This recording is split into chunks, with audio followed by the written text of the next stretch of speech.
அன்பு தமிழ் சொந்தங்களை யூடியூப் சேனலுக்கு வர வரைக்கும் எல்லாரும் எப்படி இருக்கீங்க? நல்லா இருக்கிறீங்களா சார்? எனக்கு பக்கத்தில் வந்து இந்தியன் பேங்க் இருக்குது, இந்தியன் ஓவர்சீஸ் பேங்க் இருக்குது, சிட்டி யூனியன் பேங்க் இருக்குது, ஸ்டேட் பேங்க் ஆஃப் இந்தியா இருக்குது, பேங்க் ஆஃப் இந்தியா இருக்குது, பேங்க் ஆஃப் பரோடா இருக்குது, மகாராஷ்டிரா பேங்க் இருக்குது, கூட்டுறவு பேங்க் இருக்குது. இருந்தாலும் நகை பெறுறதுல, நகை வாங்குறதுலையும், நகத்தை முடுக்கிறதுலையும் பெரிய பிரச்சனை இருக்குது. அது மட்டும் இல்லை சார், 2026 எங்களுக்கு இப்போ வந்து நகைக்கடன் தள்ளுபடி கிடைக்குமா? இதை வந்து கிட்டத்தட்ட வந்து 70,000 பேருக்கு மேலே வந்து என்னுடைய கமெண்ட்ஸில் நேரில் லெட்டர் மூலமாக ஃபோன் மூலமாக கேட்டிருக்காங்க. எங்கக்கூடிய ஒரு சந்தோஷமான ஒரு செய்தியை இந்த வீடியோ மூலமாக தெரிவிச்சுக்கிறேன். சார், உங்கள் கொடுத்த ஃபஸ்ட்டு அந்த கம்ப்ளைண்ட் நீங்கள் சொல்லியிருக்கீங்க, எனக்கு பக்கத்தில் பேங்க் இருக்குது, எனக்கு பிரச்சனை இருக்குன்னு. அதுக்கும் பதில் சொல்கிறேன். நகைக்கடன் தள்ளுபடி சம்மந்தமாகவும் இந்த செகண்டில் நான் உங்களுக்கு சொல்கிறேன். அதனால் வந்து இந்த வீடியோ ஸ்கிப் பண்ணாமல் பார்த்தா ஃபுல் டீட்டெயில் உங்களுக்கு தெரிஞ்சது மட்டும் இல்லாமல் நண்பர்களுக்கு எல்லாருக்கும் ஷேர் பண்ணுங்கள். இந்த வீடியோ பிடிச்சிருந்தா லைக் பட்டனை மறக்காமல் டிக் பண்ணிக்கோங்க. அது மட்டும் இல்லாமல் புதிய நண்பர்கள் யாரும் வந்தாலும் சரி சப்ஸ்கிரைப் பண்ணிக்க வச்சுக்கோங்க. யூடியூப் சேனல்லேருந்து நம்மளோட ரிலேஷன்ஷிப்பை கண்டினியூவாக நம்ம பண்ணிக்க, பக்கத்தில் இருக்க பெல் பட்டனை கிளிக் பண்ணிக்கோங்க. எனக்கு பக்கத்தில் நிறைய பேங்க் இருக்குது சார், பொதுத்துறை வங்கிகள் இருக்குது. ஒரு வருஷம் முடிஞ்சதுக்கு அப்புறம் எங்களை வந்து நகையை மீட்டுக்க சொல்கிறாங்க அப்படின்னு சொல்லிட்டு நிறைய பேர் கேட்டிருக்காங்க. ஆர்பிஐயோட ரூல்ஸ் வந்து 2023 24 12/3/2024 ஒரு ஸ்ட்ரிக்டாக ஒரு நோட்டீஸ் அனுப்பியிருக்காங்க. அதாவது நகைக்கடன் வச்சு ஒரு வருஷம் முடிகிறவங்கலாம் வந்து அவங்க வந்து அசலும் வட்டியும் கட்டி தான் நீங்கள் மூட்டுக்கணும் அப்படின்னு சொல்லியிருக்கிறாங்க. இதன் அடிப்படையில் இந்த ஒரு வருஷம் காலமாக மக்கள் திண்டாடி போயிட்டாங்க. இது வந்து திண்டாட்டம் மட்டும் இல்லைங்க, ஃபைனான்ஸ் நிறுவனம், தனியார் மார்வாடிகள்லாம் வந்து கொழுப்புன்னு கொளிச்சிக்கிட்டு இருக்கிறாங்க. 1 லட்சம் ரூபாய் இன்றைக்கி மாற்றி நீங்கள் வண்டி பேங்க்லேருந்து மாற்றி வைக்கிறீங்கன்னா 1000 ரூபாய் அவங்க கேட்குறாங்க. 10 லட்சம் ரூபாய் உங்கள் நகையை மாற்றிட்டு திரும்பி நீங்கள் வைக்கணுமா? 10,000 ரூபாய் ஒரு நாளைக்கு கேட்குறாங்க. அது இல்லாமல் பேங்க் வட்டியை நம்ம கட்டி ஆகணும், நகையை மூட்டு மறுநாள் தான் வச்சாகணும்.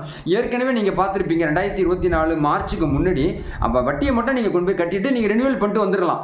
நீங்கள் நகை வேணும்னா நகையை வாங்கிட்டு வந்துடலாம். இன்றைக்கி சூழ்நிலையில் இன்றைக்கி பார்த்தீங்கன்னு சொன்னாக்கா, இன்றைக்கி ஒரு 20/4/2025 என்ன ஸ்டேட்டஸ்ன்னு கேட்டிங்கன்னா, நீங்கள் நகை ஒரு வருஷம் முடிய போது, அதாவது 11 மாதம் 29 நாள் வந்து உங்களுக்கு நோட்டீஸ் அனுப்புவாங்க.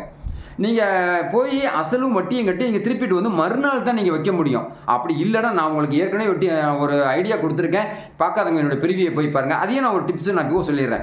ஏதோ ஒரு பழைய நகை நீங்கள் எடுத்துகிட்டு போனீங்கன்னா அதை அன்னைக்கு தேதியில் புது நகையாக நீங்கள் வச்சு அந்த பணத்தை கட்டி நீங்கள் அந்த வட்டியை ஏலத்துக்கு போகிற நகை இருக்குது பாருங்கள், அதை நீங்கள் மீட்டுட்டு வந்துடலாம் அப்படின்னு உங்களுக்கு ஐடியா கொடுத்துருக்கேன். கமெண்ட்ஸில் ரொம்ப பேர் பாராட்டு கொடுத்துருக்கீங்க.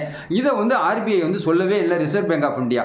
இதை மையப்படுத்தி தான் வந்து மதுரையில் வந்து ஒரு நண்பர் வந்து பிச்சைதாசன் சொல்லிட்டு ஒரு கம்ப்ளைண்ட் கொடுத்துருந்தாரு.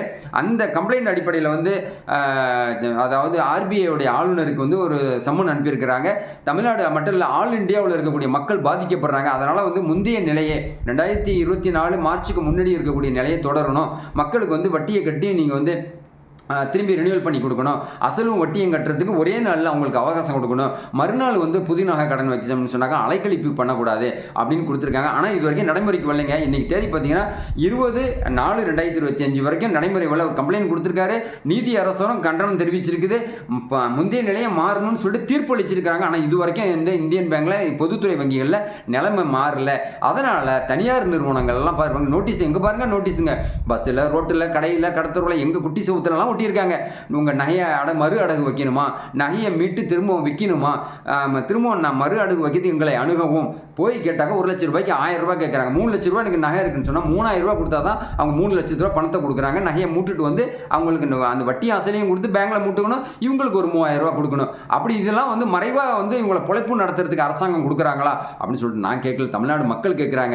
அதன் அடிப்படையில் ரிசர்வ் பேங்க் ஆஃப் இந்தியாவுக்கு வந்து மதுரை உயர்நீதிமன்றம் கண்டனம் தெரிவித்த மாதிரி மதுரை உயர்நீதிமன்றத்துடைய அந்த ஜிஓவை, அதாவது அரசாணையை ஏற்று உடனடியாக இம்மீடியட்டாக இந்த மாதத்துக்குள்ளே அந்த இதை மாற்றினா தான் தமிழ்நாடு மக்கள் வந்து பொதுத்துறை வங்கிகளில், கூட்டுறவு வங்கிகளில் நகை கடன் வைக்க முடியும். அப்படி இல்லைன்னா ஃபைனான்ஸ் கடையிலையும் மார்வாடிகள்கிட்டையும், அதாவது கந்து வட்டிக்கும் தான் இவங்க போய் பணத்தை கொடுத்து தன்னுடைய பொருளாதாரத்தை இழக்கிறது மட்டும் இல்லாமல் அந்த அவங்களுடைய அதாவது கொடுமையான அந்த சொற்கள், கொடுமையான அந்த அட்டாக்லாம் அதெல்லாம் வந்து சகிக்கக்கூடிய ஒரு சூழ்நிலை தமிழ்நாடு மக்களுக்கு இல்லை. அப்படிங்கிறதுக்காக மத்திய அரசு நிர்மலா சீதாராமன் அவர்கள், அதாவது ஃபைனான்ஸ் மினிஸ்டருக்கும் தமிழ்நாடு அரசுக்கும் தமிழக மக்களின் சார்பாக அன்பு வேண்டுகோளாக வைக்கிறேன். அது மட்டும் இல்லாமல் வரக்கூடிய 2026 நகைக்கடன் தள்ளுபடிக்கான முன்னோட்டமாக தான் இப்போ அரசியல் களங்கள் போய்கிட்டு இருக்குது. 2வது கேள்விக்கு நான் பதில் சொல்லிடுறேன். அதன் அடிப்படையில் உடனடியாக கூட்டுறவு வங்கிகளில் வச்சிருக்கிறவங்களுக்கு கண்டிப்பாக தள்ளுபடி கிடைக்கும்னு சொல்லியிருக்கிறார் முதலமைச்சர். அதே சமயத்தில் ஜிஓ வெளியிட போகிறதாகவும் சொல்லியிருக்கிற அடிப்படையில் பொதுத்துறை வங்கிகளுக்கு எங்களுக்கு கிடையாதா அப்படின்னு சொன்னதுக்கப்புறம் பொதுத்துறை வங்கிகளுக்கும் டிஸ்கஷனில் இருக்குது. தமிழ்நாடு முதலமைச்சர், முன்னாள் முதலமைச்சர் முதலமைச்சர் கலைஞர் செஞ்சது மாதிரி பொதுத்துறை வங்கிகளுக்கும் பொதுத்துறை வங்கிகள்னா city union bank, Indian bank, bank of India, Indian overseas bank, Canara bank, இந்த வங்கிகளுக்கெல்லாம் தள்ளுபடி கொடுக்கலாமா அப்படின்னு சொல்லிட்டு டிஸ்கஷன் நடந்துகிட்டு இருக்குது. சில உறவுகள் வந்து தமிழ் சொந்தங்கள் கேட்குறாங்க, சார் நான் வந்து இந்தியன் பேங்க்ல வந்து நகைக்கடன் வந்து விவசாய கடன் தான் வச்சா தள்ளுபடி கிடைக்குமா அப்படின்னு கேட்குறாங்க. கூட்டுறவு வங்கிகளில் வச்சா மட்டும்தான் உங்களுக்கு தள்ளுபடி கிடைக்கும். அதனால பொதுத்துறை வங்கிகளில் நகைக்கடன் வந்து வச்சாக்கா நீங்கள் வந்து விவசாய கடன் வச்சிங்கன்னா உங்களுக்கு வந்து 4% 7% வைப்பாங்க. பொதுவாக நீங்கள் பொது கடனாக வச்சாக்கன்னா 9% வட்டியை வசூல் பண்ணுறாங்க. அதன் அடிப்படையில் வந்து இப்போதைக்கு கூட்டுறவு வங்கிகளில் வச்சிருக்கிறவங்களுக்கு மட்டும் நகைக்கடன் தள்ளுபடி கிடைக்கும். இது எப்பெல்லாம் கிடைக்கும்னு சொல்லிட்டு நிறைய பேர் கேட்டிருக்காங்க. அடுத்தடுத்த வீடியோவில் வந்து உங்கள்கிட்ட வந்து நான் தொடர்ந்து பேசுகிறேன். தமிழ்நாடு அரசுடைய செய்திகளை வாங்கி தமிழக மக்களுக்கு நான் உங்கள்கிட்ட நான் கொடுக்குறேன். உங்கள் உறவுகளோட உங்கள் ஆதரவோடு உங்களுடைய சப்போர்ட்டோடு இந்த வீடியோ வந்து நம்ம நடத்தி போயிட்டு இருக்கோம் டிடி சேனல் மூலமாக. அதாவது பொது சேவை, அதாவது மக்களுக்காக நல்லது செய்யணுங்கக்கூடிய ஒரு விஷயத்தில் களம் கட்டிக்கிட்டு நான் வந்து கங்கணம் கட்டிக்கிட்டு நான் வந்துகிட்டு இருக்கேன் உங்கள் ஆதரவோடு. இந்த வீடியோ பிடிச்சிருந்தா லைக் பண்ணுங்கள், கமெண்ட் பண்ணுங்கள், ஷேர் பண்ணுங்கள். புதிய நண்பர்கள் யாரும் சப்ஸ்கிரைப் பண்ணி ட்விட்டர் சேனலுடைய நிறைய சொந்தங்கள் அடங்க பக்கத்தில் இருக்க பெல் பட்டனை கிளிக் பண்ணிக்கோங்க. நான் அப்புறம் நோட்டிஃபிகேஷன் உடனுக்குடன் வந்து கிடைக்கிற நண்பர்களை புதிய சிந்தனையோட மீண்டும் உங்களை சந்திக்கிறேன். நன்றி.